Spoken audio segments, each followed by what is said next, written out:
साहेब, आता तुम्ही बऱ्याचदा मला सांगितलं, की गुंतवणूक केली पाहिजे, गुंतवणूक केली पाहिजे.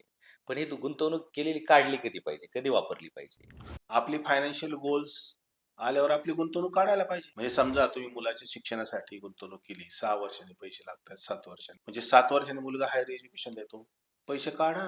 तो जेव्हा कॉलेजला जेव्हा ऍडमिशन घ्यायच्या वेळी तेव्हा. पण होतंय काय, लोक मुदतीपूर्वीच गुंतवणूक काढतात. लक्षात घ्या, तुम्ही समजा जर लॉंग टर्मला आलात, तुमच्या मुलाचं शिक्षणाचं गोल 7 वर्षांनी, 10 वर्षांनी, तुम्ही 1-2 वर्षात जर पैसे काढायला आलात तर कसं होणार त्या मुलाच्या शिक्षणाचं काय? किंवा असं पण होऊ शकतं की आम्ही सांगतो की तुम्हाला लॉंग टर्मला रिटर्न चांगले मिळतात, पहिल्या 2-3 वर्षात रिटर्न तेवढे दिसणार नाहीत, मग लगेच गुंतवणूक काढायची का? संयम ठेवला पाहिजे.